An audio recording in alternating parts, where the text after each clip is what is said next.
Hola, buenos días. Buenas tardes, buenas noches. This is Barb. And this is Estella. And welcome to Cafecito and Crime.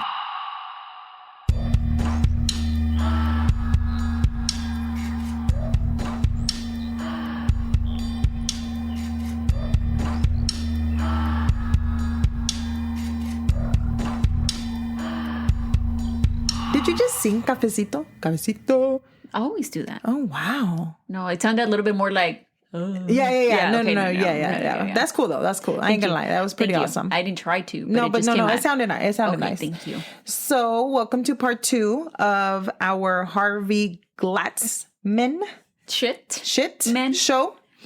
Well, I'm so sorry we're late. I've had one of the worst weeks of my whole entire existence as a mother. And that was a little dramatic. No, it's bad. It was bad. So nobody's dying. So nobody's dying. We're all okay, but it was a lot. So so sorry about that. Thank you so much for being patient and also for still coming back to listen to part 2. Yeah. So how's your week been? Not worse than yours. Yeah, for sure. How's work been? Not worse than yours. No, literally no. Can't complain, to be honest. Yeah. Compared to what happened to me. Yeah. People just need to go to clinics, and I'm gonna tell y'all something, okay? So if you go to a clinic, right, and you release bodily fluids, okay, it could be spit, it could be whatever, vomit, it could be shit, it doesn't matter, and you make a mess, please tell somebody. I'm not going to be mad at you if you shit all over the place. Yeah, I mean, it comes with the jobs. No, it happens. Yeah. Pero si vas a ir a la clínica y te vas a cagar everywhere, and then you're going to just leave it. Not tell anybody. But then you go in there. Was it a kid? No, that was not a kid. We don't see kids. That's true. So it had to either be somebody that... An adult, yeah. And this was like yo acababa de entrar. It was like 8 o'clock in the morning, bro. It was like early. Y next thing you know, I'm like it was everywhere. It was like... It's not funny. It's not. It's hard. It's not because I hadn't even drank my coffee yet. Like I literally was in the middle trying to make a phone call, and next thing you know, one of my coworkers is like, "Hey, are you busy?" And I'm like, "Kinda. I'm on the phone." But what's up? And I was like, "Yeah. So what's up?" And she's like, "Oh, I need to help clean the restroom, the patient restroom." I said, "Why?" She's like, "Come here. There's vomit everywhere. Black vomit." Ay, Dios mío. Yeah. So I'm just saying. I hope that person is okay, right? PSA. I'm pretty sure she's fine because he, I don't know what it was. PSA. Who it was. PSA. Si vas a cagarte or you're going to vomit, it's okay. I'm not mad at you. I promise, Buki. I will be happy to help you. But tell somebody. Because that way we're prepared. Yeah. Imagine if somebody else had walked in there. No, that's what happened. Oh, shit. Another patient walked in, and then they started acting like it was bad. Yeah. Because some people want to throw up. No, my sister. Throw up. My sister, I texted her about it. Texted her. Didn't even call her. I texted her about it. Vanessa? And she wanted to throw up. She's like, "Stop telling me I'm going to throw up." My husband, I was telling him about it. And people just... some people throw up when they see throw up. Yeah. I mean, pero si vas a hacer las mamadas, like, it's just fine. Just tell somebody. I mean, don't be embarrassed. It comes with the job. You're at a clinic. No. I'm sure people are aware that happens. No, and I had a patient that had a problem with number 2 one time, and she came and told us. She was like, "I had an accident, blah, blah, blah." So we understood that. We had to take the proper, precautions because she could have something wrong and all of that stuff. Pero nos dijo. Yeah. No, these people, no. Nada más dejaron el pinche mess there. And I was like, this is, yeah, it was bad. But anyway, once again, thank you so much for coming back to listen to part 2 of Harvey Pisacheto. So we're going to go ahead and continue. We're going back to LA as we've been, over there because this is where he decided to make all his pantominas and shit. So if you'd like to listen about Harvey's dumbass, go ahead and grab your cafecitos. And let's get into part 2. So the piece of rat shit, have you, rat shit? The rat shit is little. Is little. Yeah, he was little. Parecía rata, güey. No, pero he's more like an elephant shit, no? Yeah, he's pretty big. So, yeah, you're right. So what he did, like... Exactly. As we know from last episode, he was in LA because he was going after, maybe, or you could say targeting women that were aspiring actresses and models. Yeah. So in the 50s, that's what all it was. You know, con la pobre de Marilyn Monroe, todo eso, everybody wanted to be like her, the next big star, todo eso. Now, he killed Ruth, as the last victim. And he said that he struggled with himself because he didn't want to kill her because she was a good person, according to him. Mm-hmm. I'm sure she was. I'm pretty sure she was. Yeah. And you just took her life for no reason. And he said he just didn't want to do it, but he did it anyway.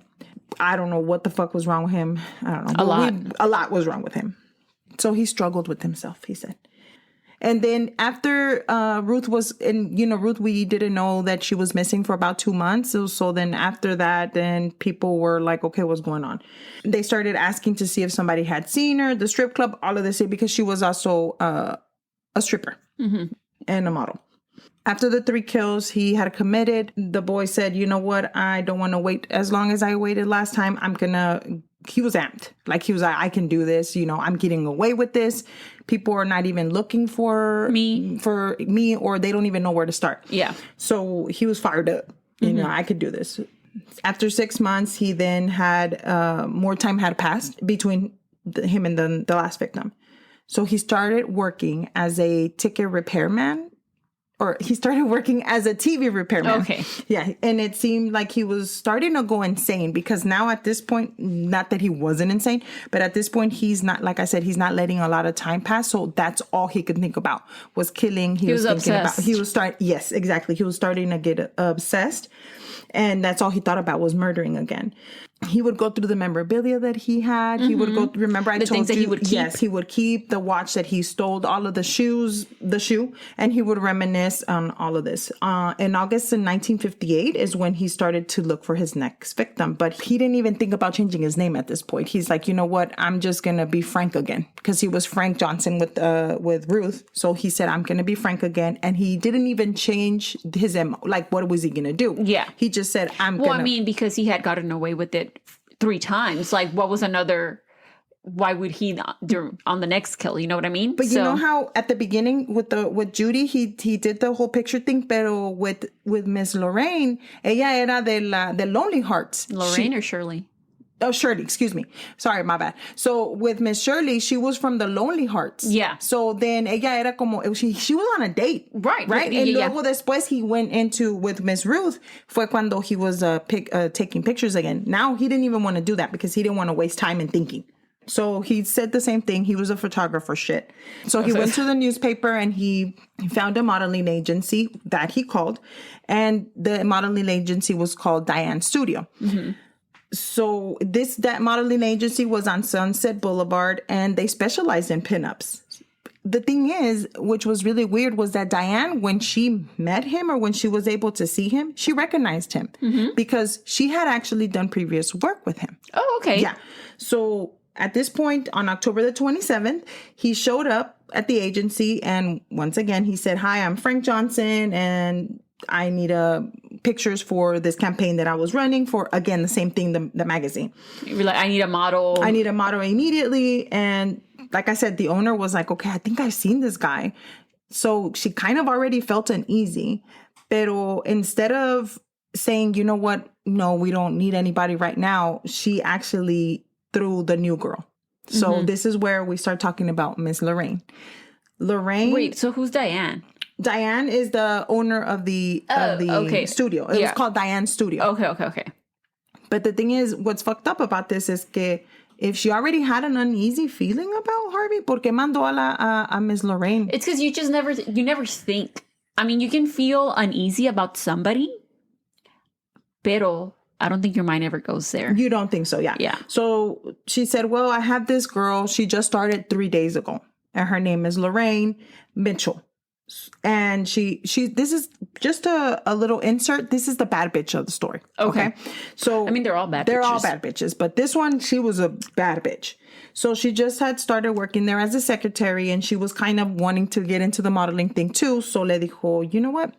I got this lady. Let's go ahead. So a little bit after 9 o'clock or 9 p.m. at night, she calls her and she says, hey, there's this guy. His name is Frank. He's kind of weirdo, pero he's looking for someone and he wants to shoot somebody. And she said, it's just going to take about a few hours or whatever. And she wanted to get her foot in the door. Exactly. So por eso she was like, yeah, of course. You know, she jumped at the opportunity. She was like, okay, this will be my first time. So ella también dijo, pues, let's try it, you know?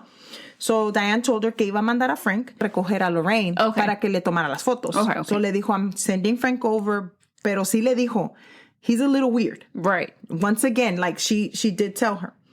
So she's like, whatever. Like, how bad could it be? Yeah, because you don't really, like you said, no, you don't think that way. And then moments after, you know, Frank llega. And once again, Frank Harvey. Frank Harvey, pero he's Frank Johnson, según él.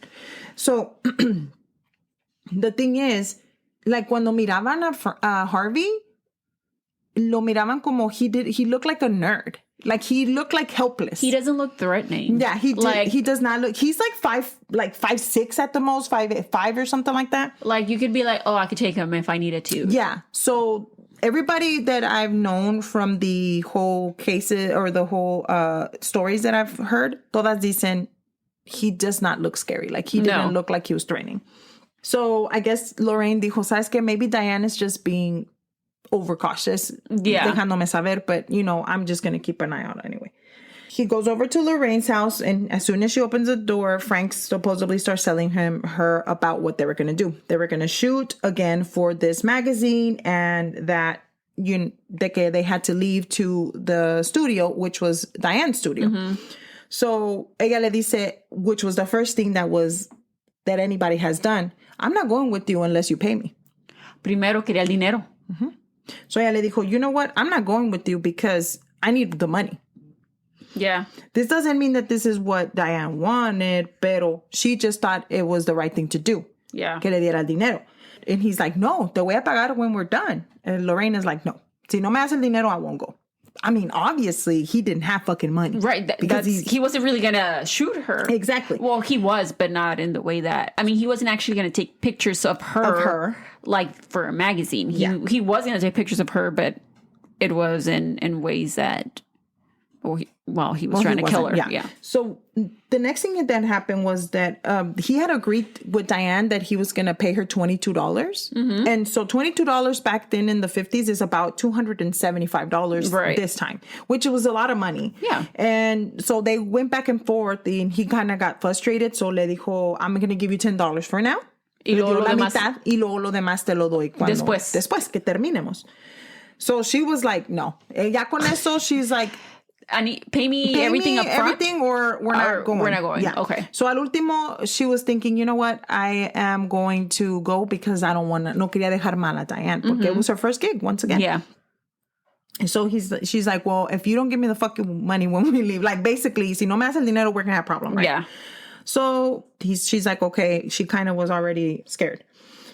And then on top of that, she said that whenever he came in, he reeked. Like, he smelled so fucking bad, like BO and cigarettes combined. And his breath was disgusting. Como que tenía años sin bañarse a la verga. Sin lavarse los dientes? Sí, like he smelled like ass. Yeah. And she's like, whenever you're a professional, you don't come to... So she was already kind of iffy about that. Yeah. So maybe Lorraine was probably like, maybe Diane is onto something, you know? Yeah, like maybe he does look kind of creepy. Pero they're on their way to Diane's studio, según what she was told. And, well, this fucker le dice que no, que there's a change of plans. Oh, fuck no. As he does with everybody else. Y le dijo, no, someone is using the studio. And obviously, there's no way for Lorraine que hable para el studio a ver si es cierto, because there's no phones back then, right. You know? Y le dijo, well, now we're going to use my studio instead. So they start driving. And she said que it started getting weird because she would ask him questions y él le dejó de contestar. Yeah, nomás he was silent. He was just silent and focused on driving. And she also said que he was driving like a madres. Like, he was going so fast. And she's like, what is he in a rush for? Like, I didn't understand. So they're sitting there driving to this new location, right? She's asking him questions, no le contesta. And, well, one of the questions que le estaba diciendo él was kind of to ease her, because his motive was more of he didn't want them to fight back. Él quería tener el control, right? Like, so is that a word? Disabilitate them in a way? No. Kind of like las quería como tener tranquilas para que no gritaran ni hicieran algo. So at the same time, él iba diciendo, you're so beautiful. You know what? You might even make the cover. Oh. Yeah. So he was kind of giving her all this shit, pero Lorraine wasn't buying it. She was not buying it. I guess he wanted to make sure that she wasn't gonna like freak out and do all the shit. So now she notices that they're driving really far. And she's like, where the fuck are we going? Y le pregunta y él no le contesta. Ya no está contestando. Yeah. So she said, what the fuck? Where are we going? So now they're going towards Santa Barbara, or Santa Barbara is like where the desert, I guess, that he would go and drop off the bodies. And she noticed that she's like asking him otra vez, and it's getting her uneasy. And making her uneasy. So then all of a sudden he pulls up y le dice, I have a flat tire on the side of the road. Okay. Porque ella se está poniendo erratic, so esto lo está poniendo nervioso. It's throwing him off. Throwing him off. And so le dice, as soon as he stopped, ella le dice, I don't think that your tire is flat. Le dijo ella. Yeah. Y él le dice, yes. So then when he turns around, le saca la gun. Oh. Y le dice, I'm an ex-con. Oh. And I will kill you if you do something. And you need to go to the back of the car. Like to the back seat. So he tries to tie her hands behind her back. And this is when it goes like mode. She grabs the gun from him. Oh, shit. De la barrel, right? Like as he's pointing it at her. As he's pointing at her. Le hace así. Yeah. Like con pinches huevos, güey. Because that, I would have been like, holy shit. Well, I'll do whatever you want. Yeah. So le agarra la pistola. The gun goes off and it actually grazed her leg. Oh, shit. Yeah. Y como que le pasó por la skirt. Yeah. And so then dice ella, later on they ask her, and dice ella que whenever he did that, he was like, I shot you. Like, he couldn't even believe that he had actually shot her. Because previously he had used a fake gun, ¿verdad? Yes, he had always used a fake gun. Y luego, además de eso, this girl, she literally took away the gun from him. Sí se la pudo quitar. Se la pudo quitar. Sí, se baja del carro la Lorraine. And now they're in the middle of nowhere, but they're on the side of the road. Yeah. ¿Verdad? So, they're wrestling. Oh, so shit. Porque él como que he got shocked, pero se baja del carro. Like reaccionó, se baja del carro y empieza a tratar de quitarle la gun a Lorraine otra vez. Mm-hmm. So now they're on the floor wrestling, bitch. Yeah. And she's like, I'm not going to give you this fucking gun, right? Yeah. So they're at the edge of the highway and there's a car in the dark with both doors open y la luz está prendida. De adentro. Yeah. So it did catch somebody's eye. Yeah. Patrolman Thomas Holloman. He was on his way home from work, so he wasn't in patrol. And he said, oh, man, maybe this car needs some help. You know, porque está abierto a lo mejor. Y nunca él no ve in the dark que Lorraine está teniendo un wrestling match con Harvey. With the man. With the man. And he stopped to see if they needed help. And as soon as Lorraine sees the cop, she lunges herself at him and says, he's trying to kill me. I need help. So finally, because all of a sudden she has blood everywhere, right? You know, she's been shot. So now at this point, she's screaming, "I need help! I need help!" And so the policeman's like, "Wait a minute, whoa, what's going on?" You know? Something's happening. So when Harvey sees the policeman, he's such a fucking bitch that he just said, he just sat down. What? Yeah, nada más se sentó. He didn't run. He didn't try to leave. He just sat down. And do you think he knew it was over? He knew it was over. And not only that, pero the patrolman Holloman said que cuando lo miró, he had like a lunatic face. Like he was like, oh shit. He was probably like trying to wrap his head around everything that was going on. Yeah. And that pretty much he had just been caught. Mm-hmm. So at this point, Harvey, it took a few minutes for him to gather himself. And so he started thinking about qué iba a decir, you know? So he grasps everything and he's like, oh, I wasn't going to kill her. I was just trying to scare her. Scare her into what? Scare her for what? Yeah. So, dice que se lo llevaron ya lo metieron a la cárcel. They started, interrogating Lorraine y todo. Y que cuando estaba allí, he was like, oh no, I wasn't trying to do that. Like, and then they're like, well, how do you explain this rope? Like everything that was found. How do you explain this gun that's loaded? You shot her. You shot her. And Lorraine says que if she would have known how to shoot a gun, she would have shot him dead. Yeah. Which at one point I think that maybe she would have been able to get away, pero también I wanted him to get caught. Like, he needs to pay for what the fuck he did to all these women. Yeah. So, para que le metiera una pinche, tú sabes, chinga en la pinche cárcel. And she said that at one point she did bite him. Okay. Like when they were fighting. Yeah. Y que he screamed like a little bitch. I'm sure he looks like one too, so. Like. Let's take a quick break. Persons of Interest is back, and it's bigger than ever. That scream will echo in my head for many years. Taser! Taser! He's gonna shoot! Oi! Shot fired! Shot fired! Stay out! You gotta go on you! He had the perfect aim. I am absolutely stressed at that point. I have no idea where my officers are. Persons of Interest available everywhere you get your podcasts. Anyway, if we talk about my thoughts, I was like, you did scream like a little bitch because you are a fucking little bitch. Yeah. So they took Harvey to the local police department. When they questioned him, he said that he had been in California for a few months, que no tenía mucho allí, and that he didn't want to hurt her. So he was kind of playing it off, kind of saying like, guys, you know, I was just being a guy, you know. I mean, the whole boys will be boys thing, yeah. right? So it's bullshit. So he was booked into Orange County Jail, and the night that he was put in custody, he did try once again to say it was just a joke. I was just playing with her. Okay. Yeah. That I shot her. Yeah, but then I shot her. The investigator is now talking to Harvey, and he is saying, you're an idiot, basically. They kind of got the idea that it seemed like he had done that before. Like, this wasn't the first time. This one's because at this point they only know what's going on with Lorraine, right? So they're kind of like, I don't know about this. So they put in a patrol, like I guess like a call to all of the surrounding counties to see if there was anything like this that was happening.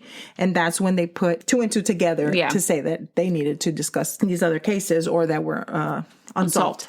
Then after that, he was interviewed by two detectives in the jail, and he was interviewed for days, Estela. Days. I believe it. And guess what? He denied everything. Yeah. He said he'll take a polygraph test, que él no había hecho nada. He doesn't know what they're talking about. That he was just kidding. He was just kidding. So they were like, okay, bitch, you little jokester. Pinche payaso. ¿Comiste payaso, pendejo? So they told him, okay. He said, I'll take a polygraph test. Mm-hmm. Yeah, because he thinks that con eso iba... Sí, iba a salir. Yeah. Pero as soon as one of the detectives from the other county showed him a picture of Ruth, the fucking needle went to the sky. When he knew... Se le andaba subiendo la presión. Sí, porque se le andaba subiendo la presión. Yo no sé qué chingado se le subió. Pero the needle, the investigator said que casi se le salía la needle de lo que estaba, like de mentira o no sé. Oh, yeah. And he was just sitting there in front of the machine. So él supo, él como que estaba viendo, ¿verdad? It was alerting them. And then he tells the investigator, and I quote, "You can't beat the machine, huh? Suppose you found my toolbox. You're just playing with me now." End quote. But guess what?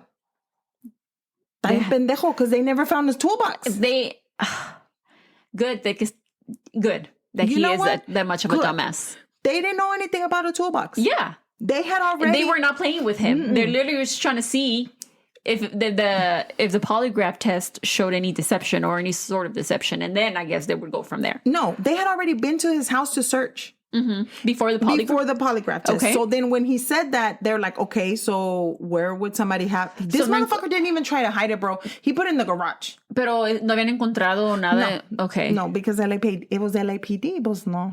They weren't trying very hard. They weren't trying very hard because they're just women, right? I guess they were trying to find something obvious también.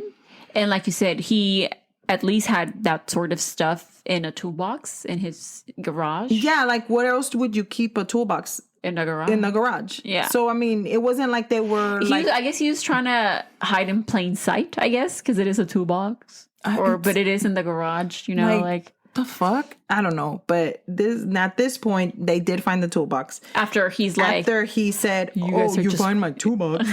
They did go back second time, and that's when found the toolbox. And they found 22 photos of Judy, Shirley, and Ruth, excuse me. So Judy, Shirley, and Ruth, both alive and dead. So while they were dead and while they're alive. Yeah. So it's crazy. Now the photos, I actually ended up pulling up the photos after the first episode. I want to know when I went home. Yeah, I want to know because I'm pretty sure if you haven't seen the photos, they're everywhere. They're in the internet. It's like the first thing that pops up when you search up Harvey Glatman. Yeah. The thing is, as a person that I love my family or that I love whoever I have around me, my friends, I would not be able to live knowing that a picture of my friend is in a magazine. Has now passed away. Was murdered right after they took, because if anybody's seen the pictures, you can see, like you said, you can see the fear in their eyes, and that's the scariest part, because he literally took the picture, murdered them, and then took another picture. Yeah. So I don't know. That's so fucked up. And my question is this, Estela, who got these pictures? Like where'd the pictures come from? Maybe they got released. But why would anybody release that? People are sick. Bitch, I told you last episode that they ended up on that magazine. Yeah, and those pictures. Pulp Fiction? Pulp Fiction. Yeah. But it's just mind-boggling to me, because imagine like seeing, like, for example, Lorraine, she obviously didn't make it, thank God. But like Shirley, she was on a date, bitch. Like she was a mom. She was a mom. Like her family saw her get picked up. Yeah. And now there's a picture of her like that? Yeah. I don't know. I think that if anybody... now you can't... obviously now you can't get away with that sort of thing. But back then, look at the times. Yeah, you're right about that. And not only that, but I just... And even then, back then, I don't know how far back, but like people could just walk up to a crime scene and, touch everything? Yeah. Shut the fuck up. Yeah.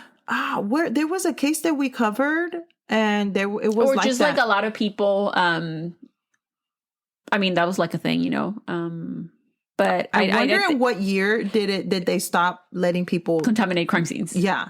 That's, I'm sure it was probably like late 1800s. I think some of the cases that we've covered that had been in the late 1800s and stuff. Pero yeah, people didn't even shower sometimes, or wash their hands. People do that now. Yeah. Oh, I know. Anyway, so let me tell you something. No, I'm just kidding. So after they did find the toolbox, they found everything.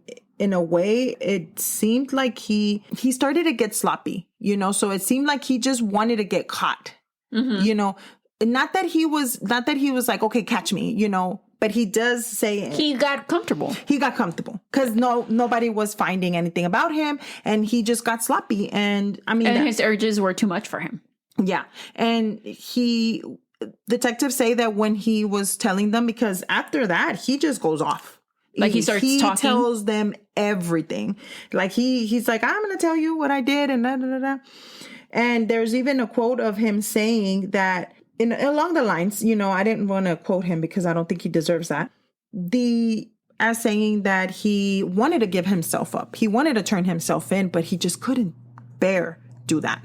So that's why he just was sloppy and got caught instead. That's what he's saying. Wow. Yeah. So he's like, I kind Thank of... you for your service. Yeah. I kind of let you catch me. I wanted this. Yeah. Harvey was determined that he didn't want to go back to jail. We've already talked about this in the other episode. That's why he got a fake gun that I don't know what. Okay. I don't know what his thought process is in all of this, because you brought a fake gun to all these crimes that you were committing. Mm-hmm. But if you were to get caught committing these crimes, you would have still gone to prison or gotten jail time for the crimes that you were committed. Yeah. Which were worse than if you would have gotten a gun. Yeah. Yeah. So according to him, no quería ser yo. So immediately, whenever they started talking to him and all this shit, él dijo, ¿sabes qué? I don't want to do anything. I just want to get killed. He wanted the death penalty. That's what he asked for immediately. Oh, you little bitch. Oh, I'm telling you. He did take the detectives out to the desert. He was like, I'm going to cooperate and just kill me. That's what he wanted. He wanted to die. So he did take the detectives to the desert to where they were able to locate Lorraine and Shirley and Ruth remains. Yeah. Because remember, Judy, they had found her remains. It took them almost a year to actually identify her, at least, It was so super sad because the people that were cleaning up the crime scene or whatever, he said that it wasn't even like less than a bag of bones. Like that's all that was left. Between both of them? Between both of them, yeah. That's so sad. Also, he, like I said before, he told them everything. Mm-hmm. After November, sound like a little bird on himself. Yeah. So November 5th, 1958, he was taken to San Diego because that was where some of the other crimes that he had closer to, yeah. So he kept confessing, but at this time they were like, you know what, we need to record because we want to make sure that I guess they get it. So he confessed he had two motives for what he did. He said he wanted to take pictures and he was interested in having sexual relations with women. Oh, okay. Not rape, sexual relations. Were the other person consented to Yes, them? apparently not. Yeah. He gave them all the details and details that the cops were like.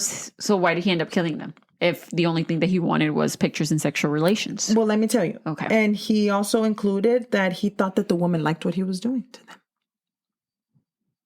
He thought. Mm-hmm. He said that he spent at least 10 to 15 minutes killing each woman. So he told them everything, even shit that he wasn't supposed to tell. He didn't tell them why he killed them. He was just, apparently he just got excited by that. I don't know. He said he didn't use the gun because he didn't want to get traced back. We talked about that. And he's like, I don't want to go to, I just didn't want to go to jail. I don't want to go to jail. Now, since he had involvement with rope since he was 3, yeah, there was just a fetish. Everybody just started thinking that's why he always had a rope and a rag. And that's what we talked about last time. That was like his safe items. The fuck. So the confession the video that they did, it went out for hours and he just gave them, like I said, details and unnecessary that they didn't want to hear. And they did immediately after he stopped his confession, put him on suicide watch because he told them many times that he was going to kill himself. Wow. And he's like, I'm going to kill myself and I'm trying really hard, bitch. Like they had him on suicide watch. They had somebody on him 24/7. So they were all constantly worried about him killing himself. Also, he was, they were trying to make sure that he wouldn't flee because potentially he could get, and I know, but they did this a lot of times to him. He could be able to get out of jail eventually if he did the insane plea. Mm-hmm. They were like, is he going to be able to get out? Like they needed to get all their ducks in a row. Mm-hmm. Now, Ophelia, which is his mom, went to go see him in jail. Mm-hmm. This is going to piss you off. I know it's going to piss you off because it pissed me the fuck off. Now, everybody's like pictures everywhere, videos and stuff, because it was a pretty famous thing. You know, it's a big case. It was a big case. She's on the media, and whenever she was leaving, she talked to everyone that was outside, and she said, and I quote, "Everyone in this jail knows that he's not vicious. He's just sick." No, Ophelia, pues. No, pues, amiga. Why? I mean, two things could be true at the same time. And yeah, we know he's not well, but he is also vicious. Very vicious. Yeah. Very vicious. Senor, I know that's your son. Like, dude, I get that. Let's be realistic. But she knows that he's not okay. And she has to know. I mean, I feel bad for her, but what about these victims, these families? I mean, she goes on to, explain in the court and everything because they had put her on the stand and all of this shit. But the whole time she's defending her son. I mean, it's her only son. I get it. But dude, you need to think about this mother that, Judy or Shirley, who was a mother. And her mother was there when he picked her up. Yeah. And her kids were there. And they trusted your son. Yeah. The non-vicious one. Yeah. Anyway. So what is she saying? That he's not vicious, but he did these things? Yeah, but they weren't vicious. He was just scared of women. That's what she said. Okay, whatever. So then did these young ladies threaten him? Exactly. He was trying to defend himself? Was he just like scared of them? I don't know. On November the 8th of 1958, San Diego's courthouse, he was indicted for the March 9th murder of Shirley and the July 24th murder of Ruth.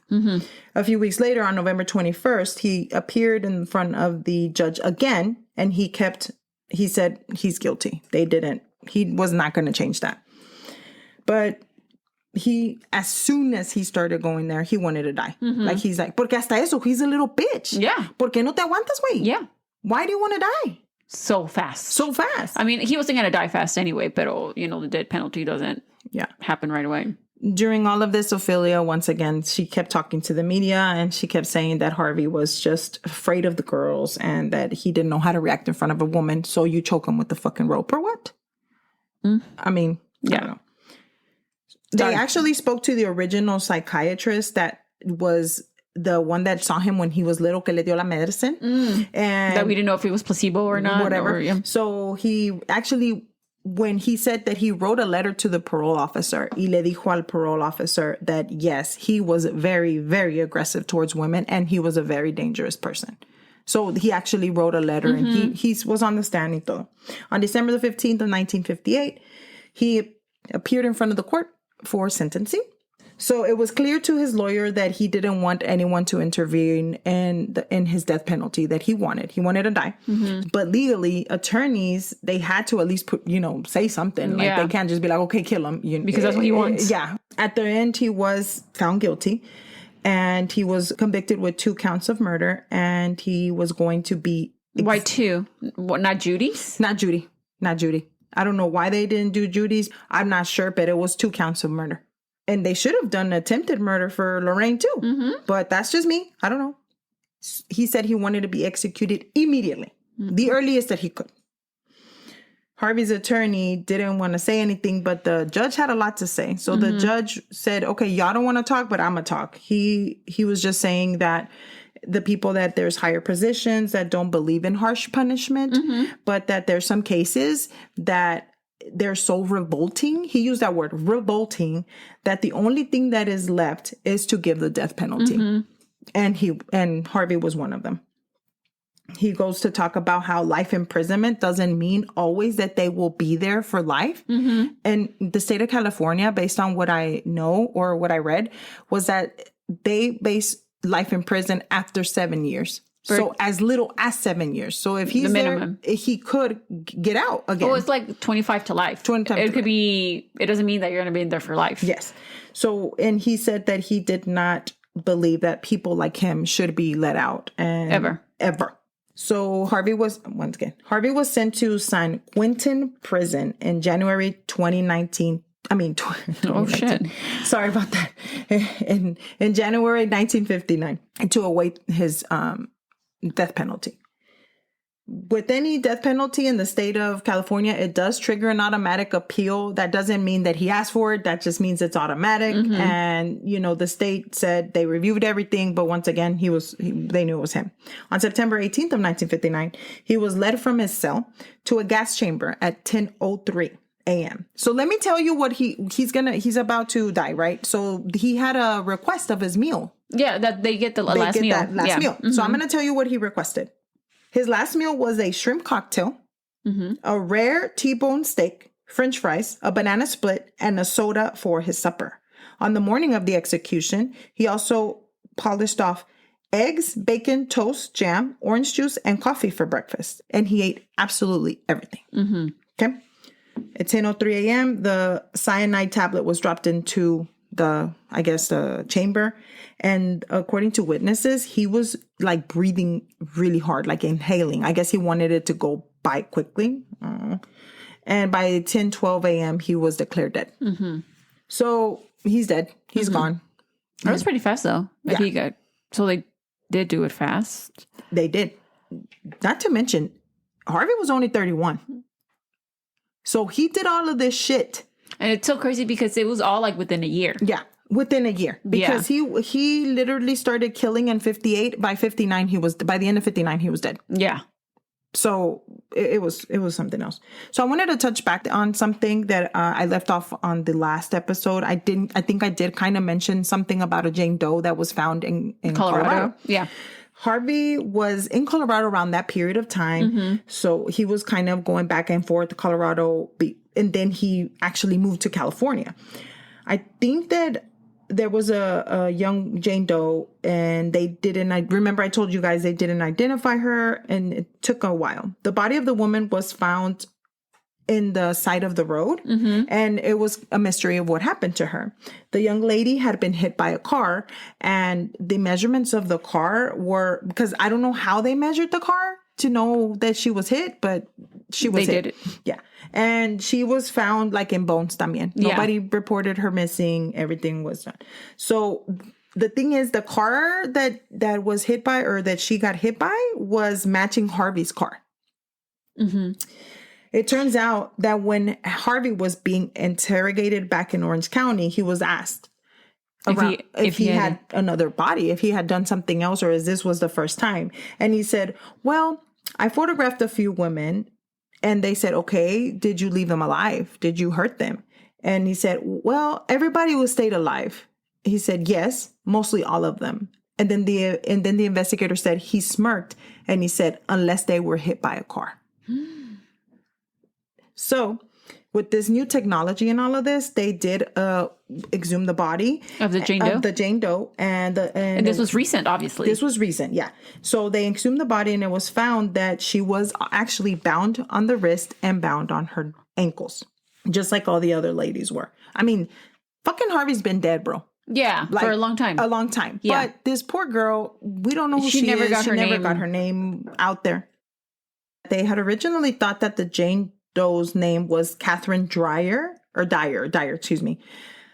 But a year after the investigation, they found out that so at this time, they're like, okay, this is Catherine. We know that this is her, and we know this is positively her because she was a runaway. She had ran away from, I think she was from Arizona, and she ran away from a bad situation with her husband, and she was only 16.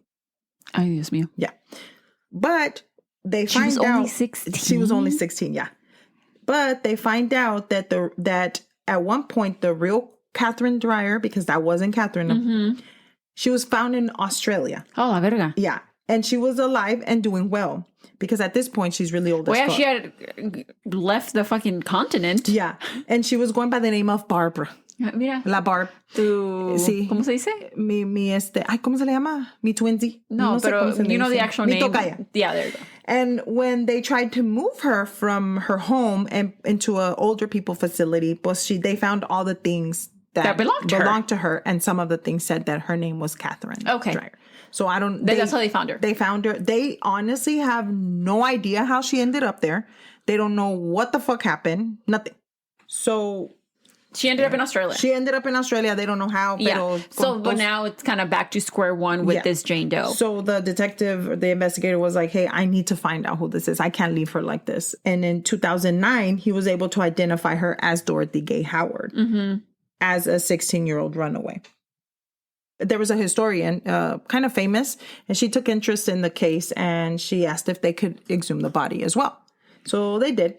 And they were able to compose a sketch of Dorothy, of what she would have looked like. They did publicize it because they wanted to see if anybody could recognize her. Yeah. So one of Dorothy's great nieces did recognize her, and she said, "Yes, that's my aunt." Aww. And she heard about the story. She didn't really know much about it because it had been so long ago. Right. But obviously they talk about it throughout the family. You know, maybe there was su tia that she had left when she was 16 and they just never found her or found out what happened to her. Yeah. According to authorities, they were able to match her DNA with the niece by, I guess they send it off or whatever. And they said that she ran away from home when she was 16, like I said. And when she was in Colorado, she was there visiting her aunt. And apparently she was living in a safe house in Colorado. So it was more than one girl that was living there. And she was just walking and they found her dead, but nobody ever knew because the family thought she had just ran away or she was living with her But tia. she just, algo le hicieron, somebody killed her. And then they just never identify her because she was a runaway. That's correct.